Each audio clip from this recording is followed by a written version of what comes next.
galgala waan hojjetame maasiyaa hojjetame isini fadhiisaa jedhee harka isaa diriirfata. Aalimni tokko maal jedha utuu rasuulli zamana kana jiraatani isa awwala miidiyaa fayyadamu yeroo fasdaa bimaa tu'mar jedhamu da'awaa kee dhodhoosi ifa baasi yeroo jedhani eessa deeman rasuul sallallahu alaihi wasallam tabban bahan miidiyaa barakaa immoo awwala maqaan isaa yuun bareeda barakaa jedha. Masfartiin toobaa qoyyoo kaammoo ulaagaan toobaa namni tokko wanjalum hojjitiraa toobachuu qabamoo waan qalu qabamoo waan godhu qabamoo waan bitatu qabamoo moo namni tokko yoo ka'e zinaa godhu yoo ka'e haraama tokko dalage yoo ka'e rabbi irratti wanjala tokko hojjete masfartiitis haa jiramoo rabbiin akkanuma rabbitti deemnaan rabbi isaa dhiisa laata.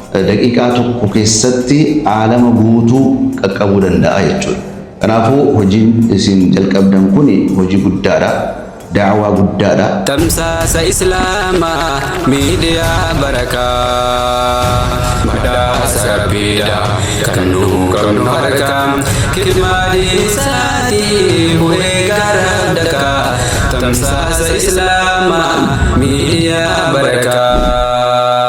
Bismillah, alhamdulillah, salatu wassalamu ala rasulillahi sallallahu alaihi wasallam. Kabajattoota daawwattoota keenya sagantaan keenya guyyaa har'aa sagantaa waa'ee tawbaa yookaan immoo rabbitti wanjala ofii deebi'anii wanjalarraa toobatanii rabbitti gara rabbitti deebi'uu irratti dubbanna. Ustaazni keenya inshaallah ustaazii Fu'aad Khaliifaa sagantaa keenya irratti argamanii tawbaan islaaminaa keessatti maal akka fakkaatu tawbachuun hagam barbaachisaa akka ta'e irratti dubbanna. Ustaz, assalamualaikum warahmatullahi wabarakatuh. Waalaikumsalam warahmatullahi wabarakatuh. Akkuma jenne sagantaan keenya guyyaa har'aa tawbaadhaan wal qabata. Gara rabbii tawbachuun kun islaamummaa keessatti waan bakka guddaa qabudha. Garbichi rabbii ofiitiin gaafa ol ga'u maaluu yoo hojjete hattaa yoo rabbitti shaarrakee jiraate yoo tawbatee jiraate kan rabbi isaa dhiisudha. Tawbaa jechuun waa hunda namarraa haqee waan aaraa namaa uumudha waan ta'eef akkamitti ilaaltu tawbaa kana akkamitti ilaaltu namoonni keenya yoo ilaaltanii tawbaa kanaaf yeroo kennu guyyaa kennu sagantaa kennu duuti immoo sagantaa nuuf hin kennu qadarri keenya sagantaa nuuf hin kennu atattamumaan yeruma isatti nutti murtaa'e tokko deemna waan ta'eef tawbaa kanatti jajjabaachuu qabnu kana mee maal jettu si jedhu inshaallah. Bismillahir Rahmanir Rahim. Mawdu'a jabaa kaaftee tawbaa jechuun islaamummaa keessatti iddoo guddaa waan itti kennamudha. Kaffaltiinsaa ajiriinsaas immoo guddaa akka ta'e rasuulli sallallahu alaihi wasallam nutti himaniiru. Al-islaamu yajubbu maa qablahu wat-tawbatu tajubbu maa qablahaa jedhani rasuulli sallallahu alaihi wasallam. Namni tokko islaaminaan ala jiraatee gara islaamummaatti yoo seenu dilii kanaan dura hojjete maasiyaa kanaan dura hojjete irraa haqamaa jedhan. Namni tokko immoo musliima ta'ee wanjala keessa jiraatee maasiyaa sana dhiisee gara rabbitti yeroo deebi'u immoo wanjalli isaa hundi hin dhiifamaa fi jedha rasuulli sallallahu alaihi wasallam. Kanaafuu iddoo guddaa itti kennameera jechuudha. Kanaan ala immoo rabbiin keenya subhaanahu wa ta'ala rahiimi garboota isaa baay'ee jaallata. Garboota isaatiif badhaa garaa laafaa.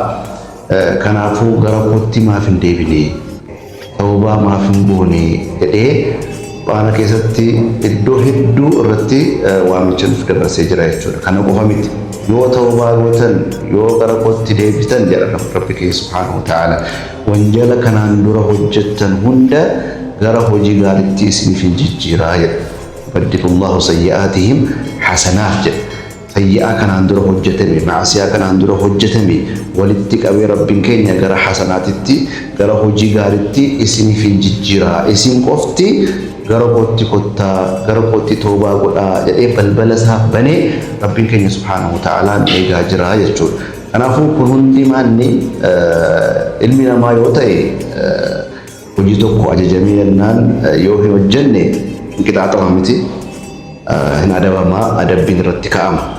Rabbiin immoo wanjaluma hojjennee yoo gara kootti deebitan yoo na dhiisii يوجدتني إسني في النيسة إيزو قفتن تأني وانجل حجة هندا غرا خير إسني في الججرة ربي كي همم نوف غرا لا فاكتي غربوت تسا كمت همم أكجالتو وان رابرن نودا كنافو كان يرولا له آية استئي حديث رسول استئي غرا توبات في بواك قبنو غرا توباتي هتتمان قالوا أكك أمنو من ما عنده بورا نمني دوغور هنجر كل بني آدم خطاء الرسول صلى الله عليه وسلم علمنا ما هندي هندو بورا علمنا ما هندي ما أسياك السجلا غرو وخير القطائين التوابون نمني دوغور بيكي يا ربنا ديسي jadi isatu cala namati dan kanafu namni onjala hojjetu hindandenya an onjala hojjetu masya ke sensenu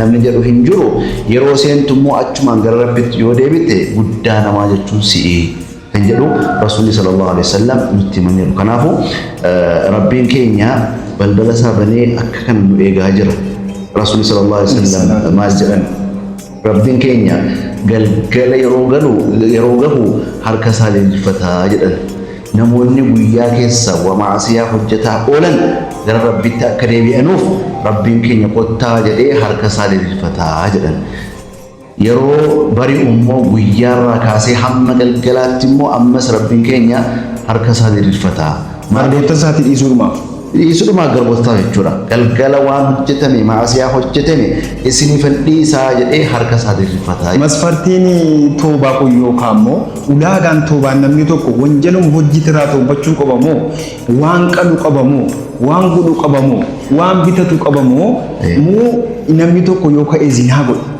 yoo ka'e haraama tokko dalage yoo ka'e rabbi irratti wanjala tokko hojjete masfartiiti isaa jiramoo rabbiin akkanuma rabbitti deemnaan rabbi isaa dhiisa laata akkuma jenne kanaan dura haasofne rabbiin keenya rahiima garaa laafaadha toobaa jechuun immoo akkan yoo goote toobaa siifan godha akkan hojjette siif dhiifamaa waan jedhamu hin jiru garbichi qofti ani maasiyaa hojjedheera maasiyaa akkanaa keessa galeera yaa rabbi kunaa dhiisi jechuu qofa barbaada rabbiin keenya subhaanahu wa ta'ala garuu kana wajjin kan wal qabatee dhufu jira shartii jedhanii ulamoonni kan ka'an ulaagaa tokko ka'anii jiru tokkoffaa namni gara rabbitti deebi'uu yoo barbaade iddoo sana iddoo maasiyaa hojjetu sana gadhiisee deemuu qaba iddoo sana irratti jiraatee iddoo achuma taa'ee yaa rabbi naa dhiisi yoo jedhe haddaaf rabbiin dhiisaa fi bormoo deebi'ee gara maasiyaatti deemaa jechuudha kanaafuu shartiin inni awwalaa jedhanii ka'anii iddoo sana dhiisee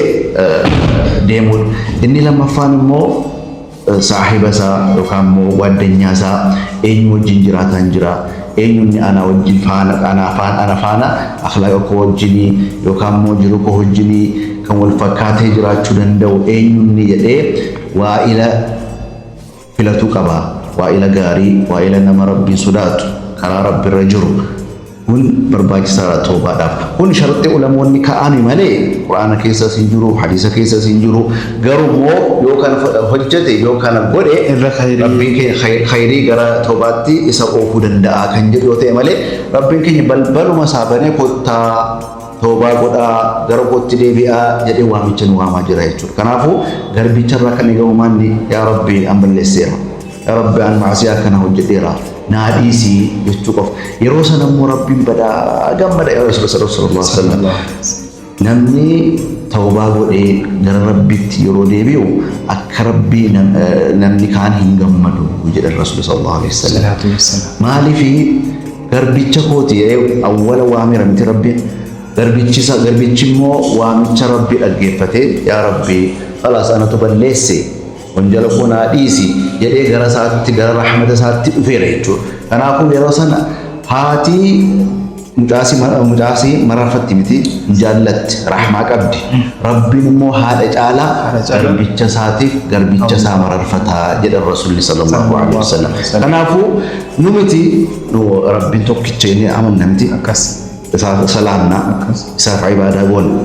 Namni kaanuu rabbiin sadii rabbiin ilmoo qabaa rabbiin haadha manaa qabaa kan jedhu iyyuu maal jedha rabbiin keenya subhaanahu wa ta'ala afalaa yatuubuun toobaa hin godhanuu gara kootti hin deebi'anuu maaliif yoo toobaa godhan jaraaf nan dhiisa وان اولها سميسا الاسلام يجب ما قبلها اسلمنان وان كان عندنا حجتمي وانجل كان عندنا حجتمي معصيه كان عندنا حجتمي نمر حق سيسيجو كنافو مسلم توتمتي نمني مسلمه على جروس ربي وام جودي جرا كنافو ندكين ربي تديبيني توبه غوني ربي غمچسو قبنا خاصه مو يرو اما كيس جرو فرصه يرو فرصاتي فرصة كان فيدمني بربتي ديبيو قبناها سنيفو إن شاء الله سأكون تاكن يرتقى توباني ولاغاتو كلين كابو ربي وفي تديبيو غربتي بدي بلي ستوكو يا ربي أنك نبلي سنجرة